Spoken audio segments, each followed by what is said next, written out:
Hello everyone, welcome back to my YouTube channel। Limits and derivative में आज हम लोग एक थ्योरम प्रूव करेंगे। इसके बाद कुछ क्वेश्चन करेंगे जो इसी थ्योरम पर बेस्ड होंगे। देन हम लोग एक थ्योरम देखेंगे और इसी थ्योरम से रिलेटेड एक दूसरा थ्योरम है जिसे सैंडविच थ्योरम बोलते हैं। उसके बाद हम ट्राइग्नोमेट्रिक फंक्शन की लिमिट की ओर बढ़ेंगे जो इस थ्योरम पर ही बेस्ड होते हैं। ठीक है, इस थ्योरम को समझेंगे, उसके बाद इस इनइक्वालिटी के बेसिस पर हम ट्राइग्नोमेट्रिक फंक्शन के लिमिट को समझेंगे। तो चलिए सबसे पहले स्टार्ट करते हैं हम लोग। ये है theorem 2। For any positive integer n, limit x tends to a, x to the power n minus a to the power n divided by x minus a equal to होता है n a to the power n minus 1। ये क्या है? एक rational function है जिसमें numerator में एक पॉलिनोमियल है, डिनोमिनेटर में भी एक पॉलिनोमियल है। ये लीनियर पॉलिनोमियल है। ठीक है, और ये क्योंकि n पॉजिटिव इंटीजर है तो इसीलिए ये भी पॉलिनोमियल है। और अब जानते हैं कि इस तरह के केस में हम क्या करते हैं। क्योंकि x टेंड्स टू a है तो हम x माइनस a के पावर में इसे लिखेंगे, यानी कि इसका फैक्टर करेंगे। अभी इसका फैक्टर करना थोड़ा मुश्किल है क्योंकि जो n है वो अननोन है। हम क्या करेंगे, इसको डिवाइड कर देते हैं x माइनस a से। ठीक है, और देखते हैं कि कोसेंट में क्या आ रहा है। ठीक है, तो सबसे पहले डिवाइड करके देखते हैं। x to the power n minus a to the power n को अगर हम x माइनस a से डिवाइड करें तो x to the power n है, यहाँ हमको लाना है x to the power n, तो x to the power n minus 1 से मल्टीप्लाई करेंगे इसको, तो x time x to the power n minus 1 ये बन जाएगा x to the power n minus a x to the power n minus 1। फिर subtract करते हैं तो ये चीज़ कैंसिल हो जाएगा, a x to the power n minus 1 minus a to the power n ये बचेगा। नाउ मल्टीप्लाई हम किससे करें x को कि इतना आए, a तो रहेगा ही, तो a यहाँ पर चाहिए एक। अब x को हम किससे मल्टीप्लाई करें कि x to the power n minus 1 हो, पावर एक कम कर देते हैं, x to the power n minus 2 इससे मल्टीप्लाई करेंगे तो ये बनेगा a x to the power n minus 1। Now minus a square x to the power n minus 2, ये माइनस ये प्लस ये कैंसिल हो जाएगा। देन ये a square x to the power n minus 2 minus a to the power n। इसके बाद हम करेंगे a square x to the power n minus 3 से, तो ये हो जाएगा a square x to the power n minus 2 minus a cube x to the power n minus 3 minus plus ये cancel, a cube x to the power n minus 3 minus a to the power n। ऐसे जब हम आगे बढ़ते जाएंगे तो इसके last के टर्म में क्या आएगा, लास्ट में a to the power n minus 2 x plus a to the power n minus 1। ठीक है, क्योंकि यहाँ तो ऑलरेडी a है तो इससे मल्टीप्लाई करेंगे a to the power n, ऐसा कुछ आएगा और ये कंप्लीट डिवीजन हो जाएगा, ये पूरा खत्म हो जाएगा। तो इसका ये मतलब है कि जो x to the power n minus a to the power n था, इसको हम लिख सकते हैं product of divisor and its quotient. ठीक है, प्रोडक्ट ऑफ दीज टू। तो चलिए ऐसे लिखते हैं, x to the power n minus a to the power n को हम लिख सकते हैं x minus a x to the power n minus 1 plus a x to the power n minus 2 plus a square x to the power n minus 3 plus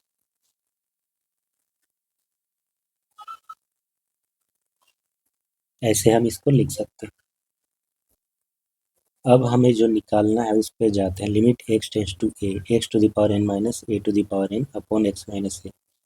तो या तो हम x minus a से डिवाइड कर दे दोनों तरफ और लिमिट ले लें, या फिर इसको ही लेफ्ट की ओर ले आए और लिमिट भी साथ में ले लेते, X to the power N minus A to the power N divided by x minus A, और इधर क्या हो जाएगा, लिमिट एक्स टेंड्स टू ए।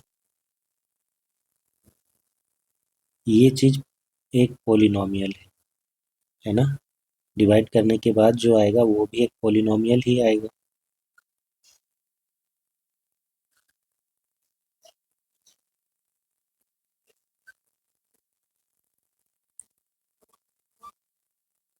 और पोलिनोमियल का लिमिट कैसे निकालते हैं ये चीज़ हम पिछले क्लास में बहुत अच्छे से डिस्कस कर चुके हैं। इसमें हम डायरेक्टली इस लिमिट को पुट कर सकते हैं, ठीक है। तो उसका जो एक्सपेक्टेड वैल्यू होता है, जिसको हम लिमिट बोलते हैं, वो पोलिनोमियल फंक्शन के वैल्यू के बराबर ही होता है। तो A to the power N minus one plus A into A to the power N minus two plus A square A to the power N minus three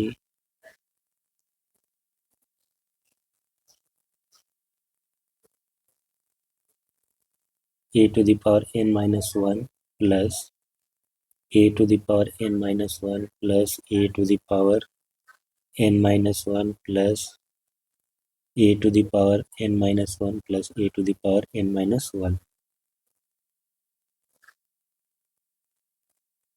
तो एक ही टर्म रिपीट हो रहा है, कितनी बार रिपीट हो रहा है, इसमें नंबर ऑफ टर्म कितने होते हैं।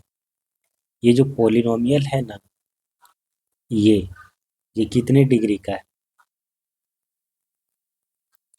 राइट साइड से ऑब्जर्व कीजिए, ये इसका कांस्टेंट टर्म है, यहाँ से स्टार्ट हो रहा है एक्स, फिर एक्स स्क्वायर आएगा, फिर एक्स क्यूब आएगा, ऐसे करते करते लास्ट में कितना आ रहा है, X to the power N minus one का।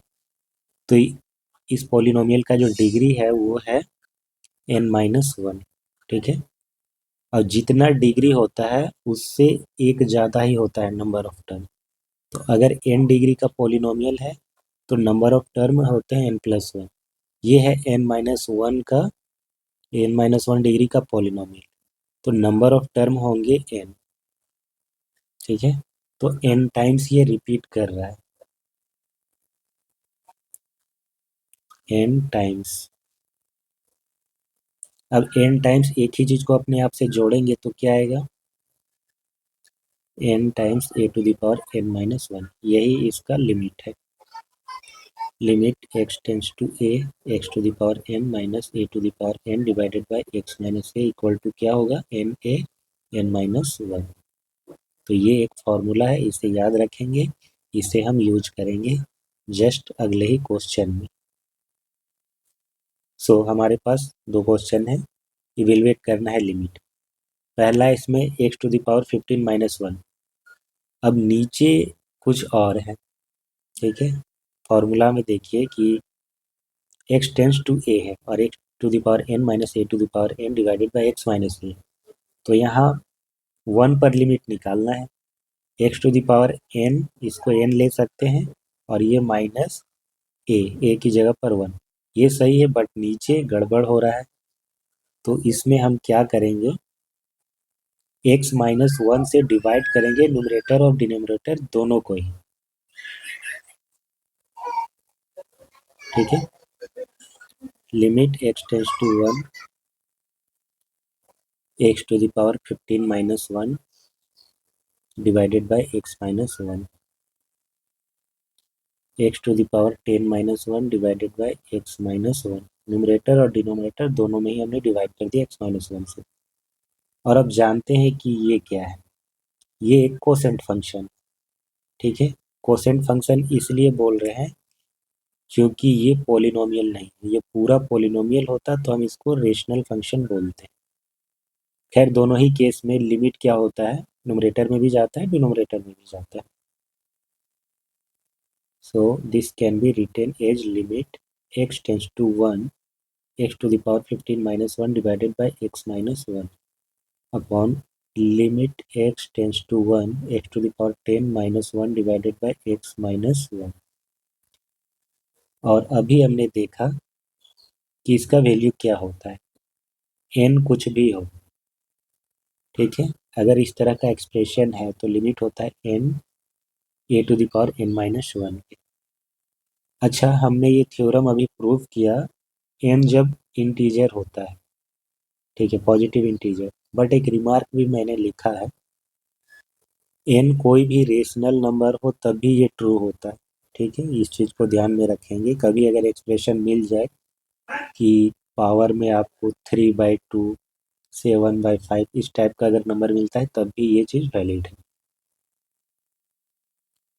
तो यहाँ पर क्या हो जाएगा, n इंटू a⁻n-1,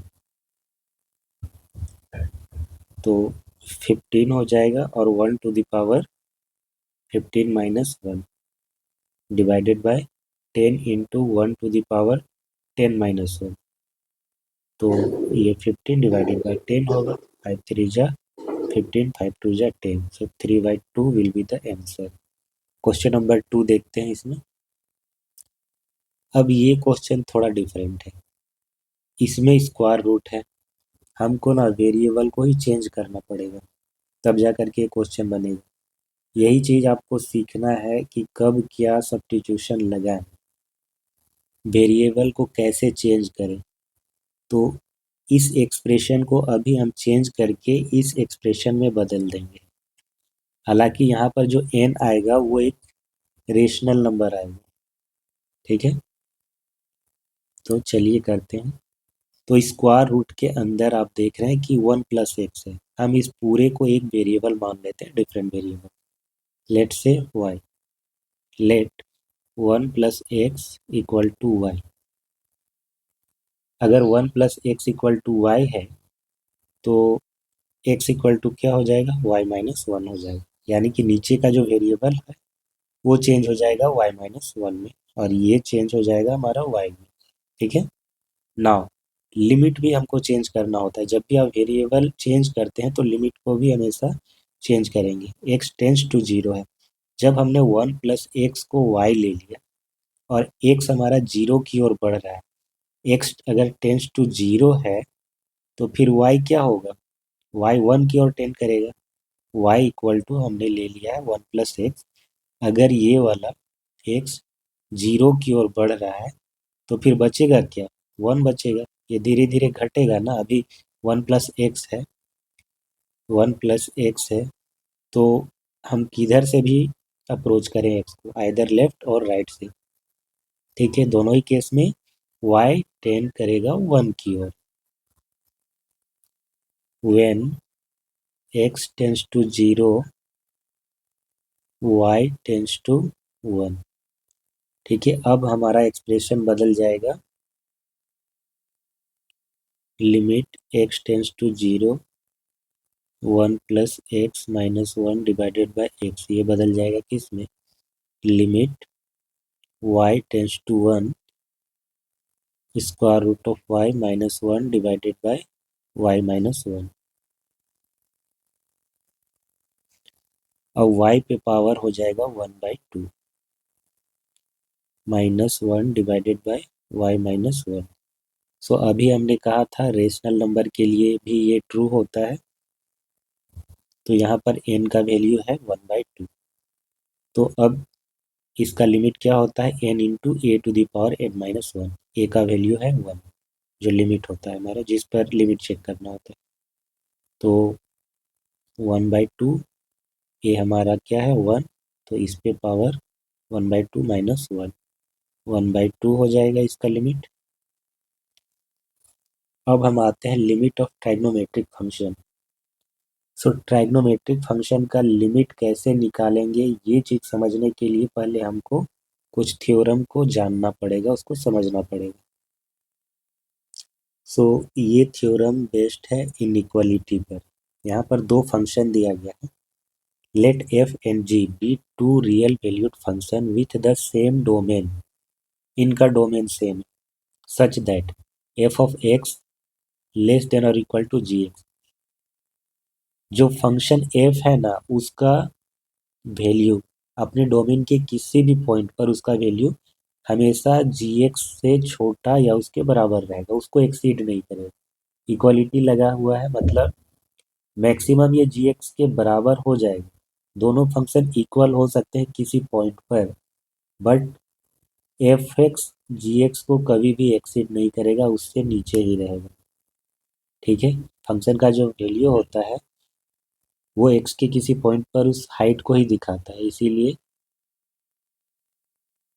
हम ये कह रहे हैं कि एफ ऑफ एक्स हमेशा जी ऑफ एक्स से नीचे रहेगा for all x in the domain, domain के किसी भी पॉइंट के लिए। For some a if both limit x tends to a f x and limit x tends to a g of x exist, domain के किसी पॉइंट ए के लिए अगर ये दोनों ही लिमिट एग्जिस्ट करेंगे तो फिर इसका जो लिमिटिंग वैल्यू है ना, वो इसके लिमिटिंग वैल्यू से आगे नहीं जा सकता, उसके इक्वल हो सकता है बट नीचे ही रहेगा। तो ये स्टेटमेंट आपको क्लियर हो गया होगा, एक बार इसका इल्यूस्ट्रेशन को समझते हैं। ये हमारे दो फंक्शन हैं f of x and g of x. Theorem में ही ये कहा गया है कि एफ ऑफ एक्स हमेशा जी ऑफ एक्स से कम है, कभी वो इक्वल हो सकता है। तो ये हमारा ऊपर का जो कर्व है ये हमारा जी ऑफ एक्स है, और दूसरा वाला जो कर्व है जो हमेशा इसके नीचे है ये है हमारा एफ ऑफ एक्स। क्योंकि एफ ऑफ एक्स डोमेन के हर एक पॉइंट के लिए जी ऑफ एक्स से नीचे ही रहेगा, उसका वैल्यू जी ऑफ एक्स के इक्वल हो सकता है किसी पॉइंट पर। तो एक्स इक्वल टू ए पर मान लेते हैं कि ये इक्वल हो रहा है, मतलब वहाँ पर टच कर रहा है, दोनों का value x equal to a पर सेम है। बाकी जगह पर भी वो टच कर सकता है बट रहेगा उससे नीचे, कभी भी एक्सीड नहीं करेगा। अब अगर f of x g x को एक्सीड ही नहीं कर रहा है तो इसका लिमिटिंग वैल्यू किसी भी पॉइंट पर इसको कैसे एक्सीड करेगा, नहीं कर सकता है। तो जिस भी पॉइंट पर अगर ये इक्वल हो रहे हैं उस पॉइंट पर भी हम लिमिट चेक करें। यहाँ पर कह रहा है कि ए एक रियल नंबर है जिस पर इन दोनों का लिमिट एग्जिस्ट करता है, तो उस पॉइंट पर भी ये जो लिमिट होगा हमेशा इसके लिमिटिंग वैल्यू से कम ही रहेगा या इक्वल हो सकता है, ज़्यादा से ज़्यादा इक्वल हो सकता है। अगर हम ये मान लें कि ए पर दोनों का फंक्शनल वैल्यू सेम है तो लिमिटिंग वैल्यू यहाँ पर इक्वल हो सकता है बट एक्सीड नहीं करेगा, ये थ्योरम कहता है। अब इसी थ्योरम पर बेस्ड एक दूसरा थ्योरम है जिसे बोलते हैं सैंडविच थ्योरम। ठीक है, इन थ्योरम्स का प्रूफ नहीं देखना है हमें, ये पूछा भी नहीं जाएगा आपसे, बस इसे समझना है। तो सैंडविच थ्योरम, सैंडविच का मतलब क्या होता है? सैंडविच आप जानते हैं, दो ब्रेड को लेकर के बनाया जाता है, उसके बीच में कुछ मटेरियल रख करके उसे रोस्ट किया जाता है। तो सैंडविच का मतलब होता है दो चीज़ों के बीच दबा हुआ होना। ठीक है, इसे बोलते हैं सैंडविच होना। तो यहाँ पर तीन फंक्शन होंगे एफ जी एंड एच। तो यहाँ पर एफ और एच के बीच में आएगा जी फंक्शन, यानी कि जी सैंडविच हो जाएगा between F and H. So let F G and H be real function such that F of X less than equal to G X less than और equal to H of X for all x in the common domain. इनका domain common है और हर एक domain के point के लिए ये relation hold करता है, ये इनइक्वालिटी हमेशा ट्रू है। यानी कि एफ ऑफ एक्स कभी भी जी ऑफ एक्स को एक्सीड नहीं करेगा, ये कभी भी एच ऑफ एक्स को एक्सीड नहीं करेगा। ये इक्वल हो सकते हैं, ठीक है, इक्वल होने का मतलब एक्सीड करना नहीं होता है। एफ ऑफ एक्स का वैल्यू कभी भी जी एक्स से ज़्यादा नहीं हो जाएगा किसी भी पॉइंट पर नहीं। तो किसी पॉइंट पर हो सकता है कि वो इक्वल हो, तो जिस पॉइंट पर मान लीजिए कि ये दोनों इक्वल हैं उसी पॉइंट पर ये भी इक्वल हो सकता है इसके, यानी कि एक पॉइंट ऐसा मिल सकता है जिस पर ये तीनों इक्वल हो। For some real number a if limit of f x at x equal to a and limit of h of x at x equal to a is same and equal to l, then g x का limit x equal to a पर l होगा। ठीक है, ये statement clear है। दो function F of x और H x का एक्स इक्वल टू ए पर सेम लिमिट है तो फिर जी एक्स का भी लिमिट सेम होगा, और ये जो रिलेशन है इसको भी ध्यान में रखेंगे। अब इसका इल्यूस्ट्रेशन हम समझते हैं। सबसे बड़ा ये है, ठीक है, इसका जो वैल्यू है हमेशा ज़्यादा रहेगा बाकी दोनों फंक्शन। या दूसरा जो फंक्शन है एफ ऑफ एक्स, ये हमेशा उससे नीचे ही रहेगा, इसका वैल्यू एच ऑफ एक्स से हमेशा कम रहेगा। किसी एक पॉइंट पर इक्वल हो सकता है, डोमेन के किसी पॉइंट पर ये सेम हो सकते हैं, बट एक्सीड नहीं करेगा एफ ऑफ एक्स। तो अब बताइए, अगर ये किसी पॉइंट पर टच कर भी रहा है, तो जो दूसरा फंक्शन है हमारा, जो इसके बीच में सैंडविच हो रहा है, वो कैसे इस पाथ से निकलेगा? इस पाथ से वो तभी निकलेगा जब वो दोनों को टच करते हुए जाएगा, यानी कि इस पॉइंट पर वो तीनों ही फंक्शन का वैल्यू सेम हो जाएगा, और कोई दूसरा रास्ता नहीं। दूसरा रास्ता क्यों नहीं है? क्योंकि अगर एच ऑफ एक्स और एफ ऑफ एक्स यहाँ पर सेम हो रहे हैं, तो जी एक्स इधर से नहीं जा सकता, इधर से जाएगा तो फिर एफ ऑफ एक्स से कम हो जाएगा इसका वैल्यू। तो जी ऑफ एक्स को यहाँ से होकर के गुजरना ही पड़ेगा उसके बीच में, क्योंकि सैंडविच है। तो इस पॉइंट पर अगर एच ऑफ एक्स और एफ ऑफ एक्स इक्वल है, तो जी एक्स भी, उसका भी फंक्शनल वैल्यू इक्वल ही होगा। ठीक है, ये चीज़ क्लियर है। अब एच ऑफ एक्स और एफ ऑफ एक्स का लिमिट अगर सेम है इस पॉइंट पर एक्स इक्वल टू ए पर, तो ऑब्वियसली क्योंकि जी एक्स भी यहीं से गुजरेगा, इसका भी लिमिट सेम होगा ही। चाहे हम किधर से भी अप्रोच करें, लेफ्ट साइड से करें या राइट साइड से करें, ये यहीं पर एक्सपेक्टेड वैल्यू यहीं पर आएगा इसका। तो ये था हमारा सैंडविच थ्योरम। अब इसी सैंडविच थ्योरम पर एक ट्राइग्नोमेट्रिक इनइक्वालिटी है, इसे हम लोग प्रूव करेंगे। ठीक है, उसके बाद हम लोग लिमिट देखेंगे ट्राइग्नोमेट्रिक फंक्शन का। सो ये इनइक्वालिटी है क्या? ये कहता है कि sin x upon x is sandwiched between cos x and a constant value 1, जहाँ पर मॉड ऑफ x जो है पाई बाई 2 से कम होगा, 0 से बड़ा होगा। तो इसे हम लोग प्रूव करेंगे अभी। सो इन इस इनइक्वालिटी को हम लोग प्रूव करेंगे, बट इसके लिए नहीं, पूरा नहीं। ठीक है, हम लोग इसे प्रूव करेंगे बस 0 less than x less than pi by 2 के लिए, इतना सफिशियंट होगा। ये क्यों हम लोग कर रहे हैं? क्योंकि sine of minus x equal to होता है minus of sine x, and cos of minus x equal to होता है कॉस एक्स। ठीक है, तो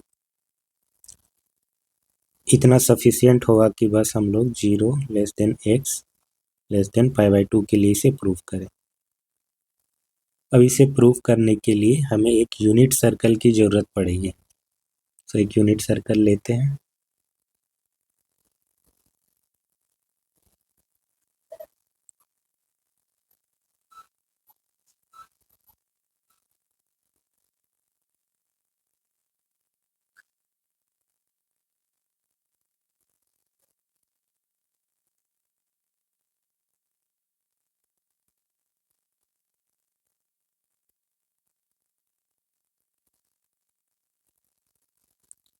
ये हमारा सेंटर है, ये पॉइंट ए, ये दूसरा पॉइंट सी, ये बी। सी से भी यहाँ पर परपेंडिकुलर ड्रॉ करते हैं। ये पॉइंट होगा डी, ये एक्स रेडियन, और सी को फिर मिला देते हैं ए से। So consider a unit circle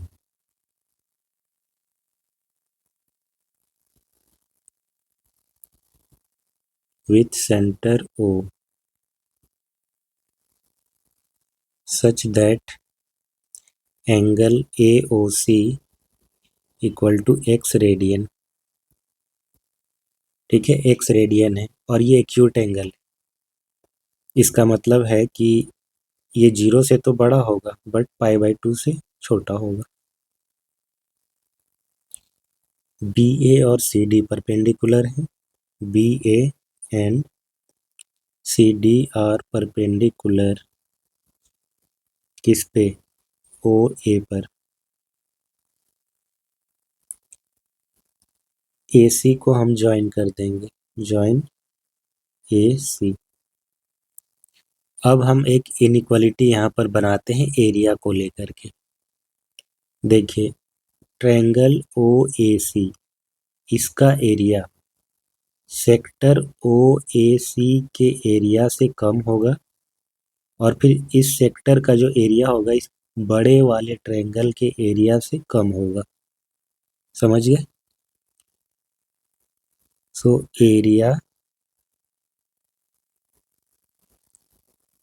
area of triangle O A C less than area of sector O A C less than area of triangle O A B. ठीक है, तो ये इनइक्वालिटी है। अब हम एरिया का फॉर्मूला यूज करेंगे सब में। Area of triangle O A सी, इस ट्रायंगल का एरिया, ये हमारा बेस है और ये हाइट होगा क्योंकि ये परपेंडिकुलर है। ठीक है, ये परपेंडिकुलर है,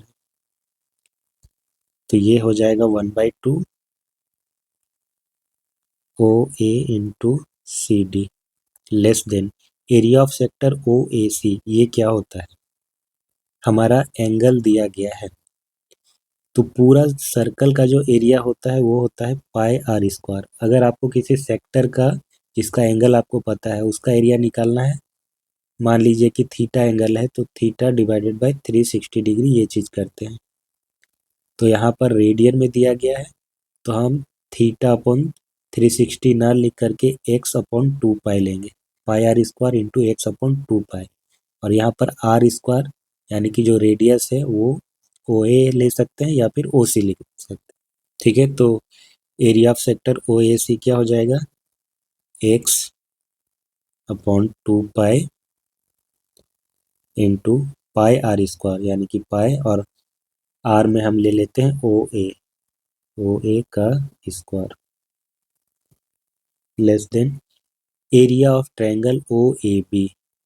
तो ये हो जाएगा 1/2, बेस इसका क्या है? ओ ए, और हाइट हो जाएगा बी ए। इस इनइक्वालिटी को अगर हम थ्रू आउट 2 से मल्टीप्लाई करें तो ये कैंसिल हो जाएगा, ये कैंसिल हो जाएगा, ये कैंसिल हो जाएगा। फिर ओ ए से डिवाइड करें तो ये खत्म हो जाएगा, ये खत्म हो जाएगा और इसका एक फैक्टर खत्म हो जाएगा। Then this can be written as C D less than, और यहाँ से पाई भी खत्म हो जाएगा, ये वाला पाई।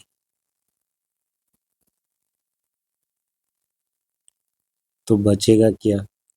एक्स टाइम ओ ए लेस देन यहाँ पर बी ए। अब हम इसको मान लेते हैं इक्वेशन 1, और ट्रायंगल ओ सी डी में, in triangle O C D sine x upon sine x equal to क्या हो जाएगा? C D upon O C, C D upon O C, C D और ओ सी जो है वो क्योंकि रेडियस है वो इक्वल हो जाएगा ओ ए के, तो सी डी इक्वल टू हो जाएगा ओ ए साइन एक्स।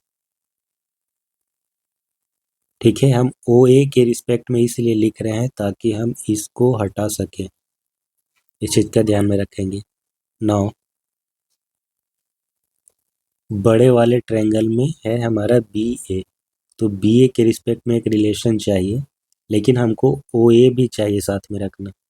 तो फिर परपेंडिकुलर और बेस को लेकर के क्या होगा? ट्राइग्नोमेट्रिक फंक्शन 10x होगा, सो 10x का यूज करेंगे in triangle O A B.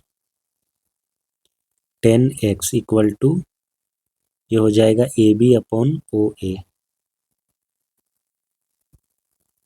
This implies AB can be written as OA 10x. So inequality 1 क्या हो जाएगा? Inequality 1 become CD की जगह पर लिखेंगे OA sin x less than x into OA less than BA को हम लोग लिखेंगे OA 10x। अब ओ ए थ्रू आउट कैंसिल हो जाएगा, ये बचेगा sine x less then 10x।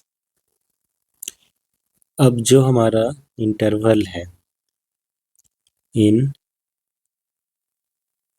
0 less than x less than π/2, तो ये हमारा फर्स्ट क्वाड्रेंट को रिप्रेजेंट करेगा और इस क्वाड्रेंट में साइन x पॉजिटिव होता है, तो साइन x से हम डिवाइड कर सकते हैं इनइक्वालिटी को। So dividing inequality by sine x we get, ये 1 हो जाएगा, ये less than x upon sine x हो जाएगा। क्योंकि पॉजिटिव नंबर से हम डिवाइड करें, सॉरी पॉजिटिव इसका वैल्यू होगा, ये नंबर नहीं है, बट क्योंकि ये पॉजिटिव रहेगा तो जब इससे हम डिवाइड करेंगे तो इनइक्वालिटी अल्टर नहीं होगा, इसीलिए इसका साइन चेंज नहीं होगा। सो 10x को जब साइन x से डिवाइड करेंगे तो क्या होगा, साइन x वाला ख़त्म हो जाएगा तो बचेगा 1 अपॉन कॉस x। अब हम रेसिप्रोकल लेंगे, जब रेसिप्रोकल लेते हैं तो इनइक्वालिटी चेंज होता है, यानी कि ये बन जाएगा हमारा 1 greater than sine x upon x greater than cos x। So इसको रिवर्स करके हम लिख सकते हैं cos x less than sine x upon x less than 1। तो यही इनइक्वालिटी हमें प्रूव करना था। नेक्स्ट लेक्चर में हम लोग इससे रिलेटेड कुछ क्वेश्चन करेंगे। आज के लिए बस इतना ही रखते हैं, मिलते हैं नेक्स्ट क्लास में, ठीक है। वीडियो अच्छा लगा हो तो इसे लाइक और शेयर ज़रूर करें, चैनल को सब्सक्राइब भी करें। Thanks for watching, have a nice day.